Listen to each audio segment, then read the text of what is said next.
오늘 말씀은 시편 48편 1절부터 14절입니다. 고라자손의 시, 곧 노래. 주님은 위대하시니 우리 하나님의 성에서 그의 거룩한 산에서 그지없이 찬양을 받으실 분이시다. 우뚝 솟은 아름다운 봉우리, 온 누리의 기쁨이로구나. 자폰산의 봉우리 같은 시온산은 위대한 왕의 도성. 하나님은 그 성의 여러 요새에서 자신이 피난처이심을 스스로 알리셨다. 보아라, 이방 왕들이 함께 모여 맹렬히 쳐들어왔다가 시온산을 보자마자 넋을 잃고 혼비백산하여 도망쳤다. 거기에서 그들이 큰 두려움에 사로잡혔으니 고통당하는 그들의 모습이 해산하는 여인과 같고 동풍에 파산되는 다시스의 배와도 같았다. 우리가 들은 바 그대로 우리는 만군의 주님께서 계신 성, 우리 하나님의 성에서 보았다. 하나님께서 이 성을 영원히 견고하게 하신다. 셀라. 하나님, 하나님의 성전 안에서 우리가 하나님의 한결같은 사랑을 되새겨 보았습니다. 하나님, 주님의 명성에 어울리게 주님을 찬양하는 소리도 땅끝까지 퍼졌습니다. 하나님의 오른손에는 구원의 선물이 가득 차 있습니다. 주님, 주님의 구원의 능력으로 시온산이 즐거워하고 유다의 딸들이 기뻐서 외칩니다. 너희는 시온성을 돌면서 그 성을 둘러보고 그 망대를 세어보아라. 너희는 그 성벽을 자세히 보고 그 궁궐을 찾아가 살펴보고 그 영광을 전해주어라. 하나님께서 영원토록 우리의 하나님이시니 영원토록 우리를 인도하여 주신다 하여라. 아멘. 이 시편은 하나님의 성인 시온성의 영광을 노래하고 있습니다. 시온성이란 원래 다윗이 차지한 성인 예루살렘 성전이 있는 곳을 의미합니다.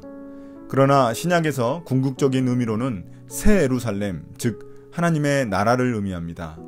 하나님의 성이라는 단어가 나올 때마다 하나님 나라라고 대입하여 생각하시면 좀 더 쉽게 이해할 수 있습니다. 그래서 결국 이 시는 하나님 나라의 영광스러운 모습을 찬양하고 있는 시입니다. 이 시편의 표제어를 보면 고라자손의 시, 곧 노래라고 말합니다. 이 시편 역시 레위족 속으로 성전 찬양 지휘를 맡았던 고라자손의 시이자 노래입니다. 우리가 표제어를 잘 살펴봐야 하는 이유는 시인이나 시에 대한 정보를 알려주기 때문입니다. 고라자손들은 주로 예배를 담당하던 레위인들이라서 예배 때 이 시가 불려졌을 것으로 짐작할 수 있습니다. 이 시는 시온성에 계신 하나님을 높이고 있기 때문에 찬양시에 속합니다. 1절부터 3절은 시온성에 계신 하나님을 찬양합니다. 1절에서 주님은 위대하시니 찬양을 받으실 분이라고 말합니다. 위대하시다라는 말은 다음에 나올 근거들을 통해 시인이 내린 결론입니다. 그 근거들을 뒤에서 밝히고 있습니다. 먼저 2절에서 그 시온성은 자폰산의 봉우리 같은 시온산이라고 말합니다. 자폰산이란 개역개정에서는 북방으로 번역되어 있습니다. 이 산은 원래 가장 높고 아름다운 산으로 가나안 신화에 나온 최고의 신 엘신이 있는 곳으로 알려져 있습니다. 그러나 시인은 오히려 그곳에 하나님이 계시다고 말하고 있습니다. 너희들이 생각하는 헛된 우상은 그곳에 없으며 오히려 하나님이 그 산에 계시다고 선포합니다. 우리로 따지면 가장 높은 산인 백두산이나 한라산이 될 것 같습니다. 이렇듯 시인은 하나님의 성이 있는 시온산이 너무 높고 아름답기에 하나님을 찬양합니다. 또한 시인은 이 산이 온 누리, 온 세상의 기쁨이 되기에 찬양합니다. 이 시온산은 온 세상을 축복하는 원천이 되기 때문입니다. 이러한 기쁨과 축복의 모든 원인은 시온산에 위대한 왕 하나님이 계시기 때문입니다. 이 시온성은 높은 산성이기에 어느 누구도 쉽게 접근할 수 없는 곳입니다. 하나님이 계신 이곳이 바로 피난처입니다. 이방 왕들이 기세등등하게 쳐들어왔다가 하나님이 계신 시온산을 보고 혼비백산 도망갑니다. 그들의 두려워하는 모습이 마치 해산하는 여인과 같다고 말합니다. 얼마나 두려웠으면 해산의 고통과 비교했을까요? 또한 그들의 두려워하는 모습이 동풍에 파산하는 다시스의 배와 같다고 말합니다. 원래 다시스 배는 당시 지중해 무역을 주름잡던 가장 견고하고 화려하다고 알려진 배들이었습니다. 그런데 그 배들이 동풍에 파산되는 모습은 거의 공포에 가까운 것이었습니다. 마치 마동석 같은 사람이 도망간다면 그건 진짜 공포스러운 것이기 때문입니다. 8절은 이런 하나님에 대한 예배 공동체의 응답입니다. 우리가 듣고 본 것처럼 하나님이 이 시온성을 견고하게 그리고 영원히 지켜주실 것이라고 믿음의 고백을 합니다. 하나님의 존재는 이방 왕들에게는 두려움을 주지만 하나님의 백성들에게는 확신과 믿음을 줍니다. 8절 뒤에 셀라는 쉼표인데 이를 통해 예배자들이 잠시 숨을 고르게 합니다.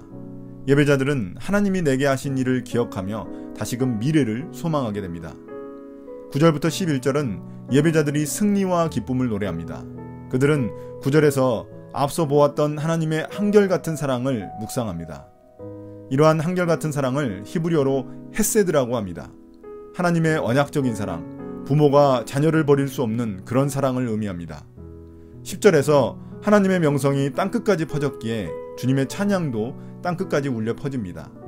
그 주님의 명성이란 주님의 정의, 히브리어로 체데크에 대한 것입니다.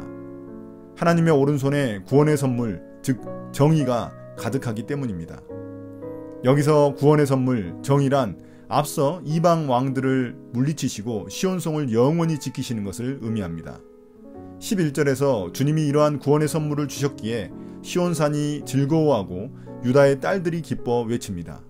여기서 시온산은 하나님의 백성들, 유다의 딸들은 유다 성읍 주민들을 의미합니다. 한마디로 말해서 하나님의 백성들을 의미하는 것입니다. 하나님의 백성들이 하나님의 구원으로 인해 기뻐 외친다는 의미입니다. 12절부터 14절에서 시인은 예배자들에게 시온성을 돌며 순례 행진에 참여하라고 권면합니다. 당시 시온산에서 신년 축제 때 제사장이 앞서고 모든 성도들이 뒤따르며 예루살렘 성을 한 바퀴 도는 그런 의식이 있었습니다. 예배자들에게 시온산 주변을 걷고 둘러보며 성에 망대를 세워보라고 말합니다.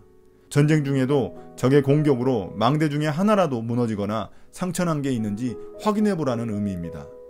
13절에서는 성벽과 궁궐을 찾아 살펴보고 이를 후세에 전하라고 말합니다. 이 말 역시 하나님이 얼마나 성벽과 궁궐을 견고하게 지켜주셨는지 살펴보라는 것입니다.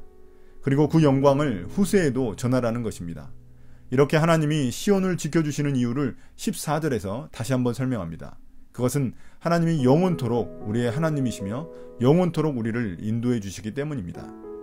이렇게 시온의 안전과 평화는 그 시온성의 튼튼함 자체에 있는 게 아닙니다. 그것은 하나님이 그곳에 계시기 때문입니다. 그리고 그 사실을 모든 이들과 다음 세대에게 전파하라고 촉구합니다. 오늘 말씀을 통해 무엇을 깨달으셨나요?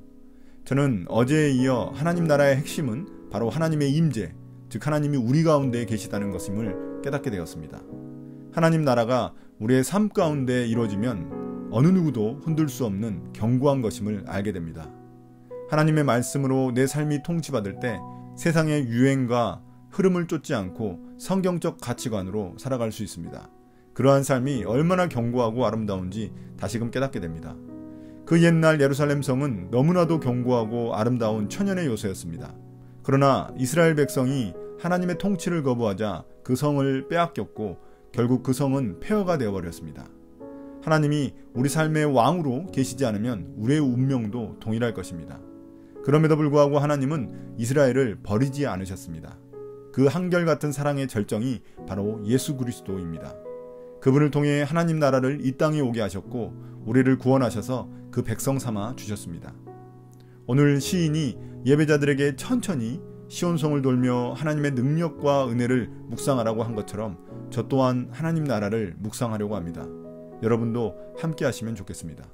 오늘 묵상을 마치겠습니다. 감사합니다.